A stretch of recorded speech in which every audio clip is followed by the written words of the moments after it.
नमस्कार दोस्तों, हमारे चैनल ज्ञानधारा टीवी में आपका स्वागत है। मैं आशीष कुमार आज फिर आपके लिए ओशो की एक नई बेहतरीन कहानी लेकर आया हूं और यह कहानी पूरी सुने, वीडियो को अंत तक देखें, कहीं पर भी स्किप ना करें, क्योंकि यह कहानी आपके जीवन में परिवर्तन ला सकती है और आपकी सोच में भी परिवर्तन ला सकती है। इसलिए इस कहानी को पूरा सुने।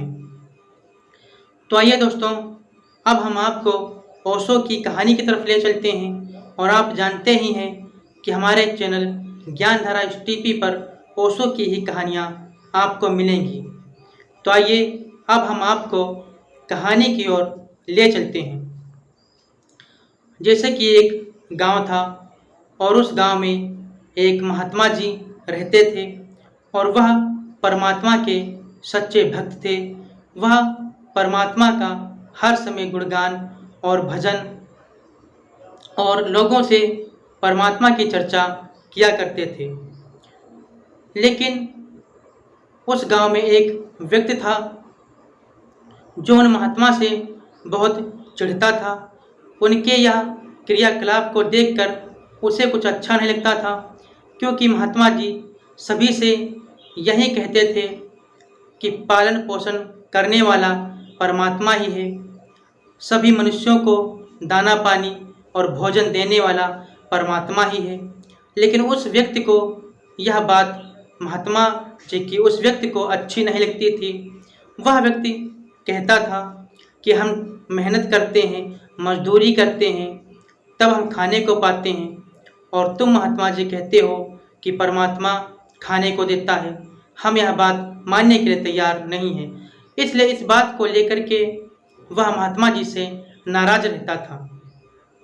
एक दिन क्या होता है, महात्मा जी लोगों से परमात्मा का गुणगान कर रहे होते हैं और यही कह रहे होते हैं कि सबका भरण पोषण करने वाला परमात्मा है और वही सबको दाना पानी देता है।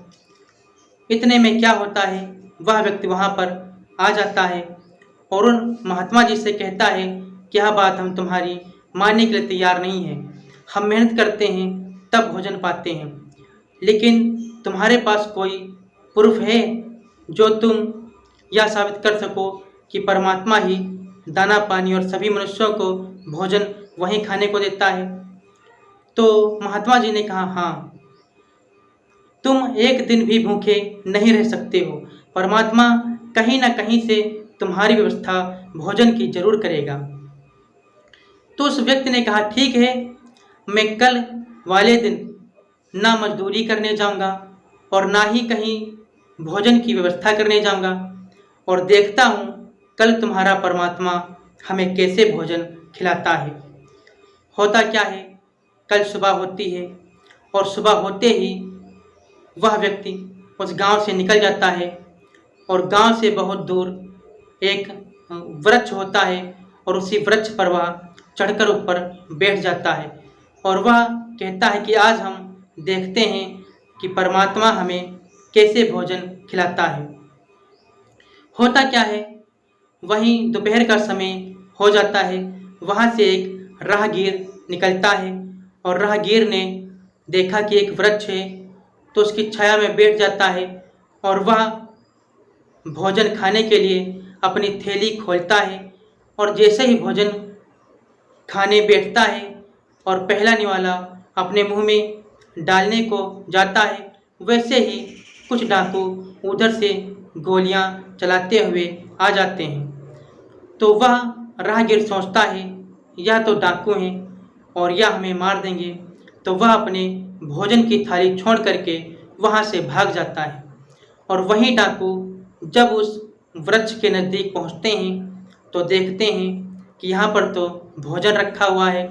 तो एक डाकू बोला, चलो वाह, आज हम भोजन भी करेंगे।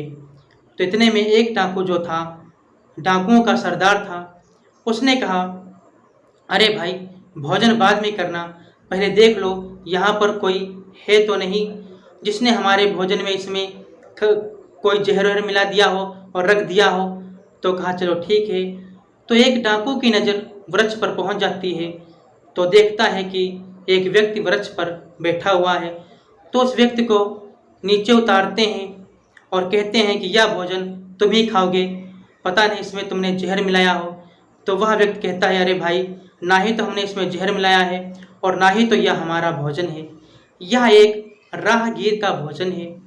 लेकिन वह डाकू उसकी बात मानने के लिए तैयार नहीं होते हैं और उसे ज़बरदस्ती भोजन खिलाते हैं और कहते हैं अगर नहीं खाओगे तो तुम्हें हम बहुत मारेंगे, और मार मार करके उसको भोजन खिलाते हैं। बाद में जब भोजन उसने खा लिया तो डाकू वहाँ से चले जाते हैं। तो उस व्यक्ति को उसी महात्मा जी की बात याद आ गई कि जो परमात्मा है वह कहीं न कहीं से व्यवस्था भोजन की जरूर करता है।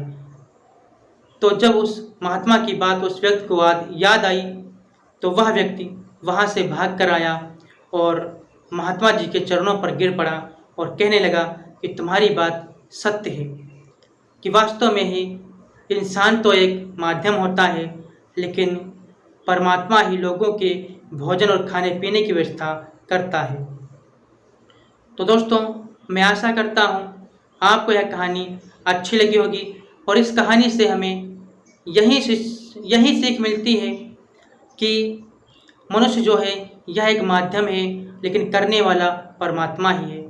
जिस प्रकार से एक पेन होता है, पेन सोचे कि मैं लिख रहा हूँ, लेकिन पेन को पकड़ के भी कोई और लिख रहा होता है। इसलिए मनुष्य जो है यह सिर्फ एक माध्यम है, लेकिन करने वाला सब कुछ परमात्मा ही है। तो दोस्तों, मैं अगली वीडियो में मिलूँगा, एक नई ओशो की कहानी लेकर के आऊँगा। तब तक के लिए दोस्तों, नमस्कार।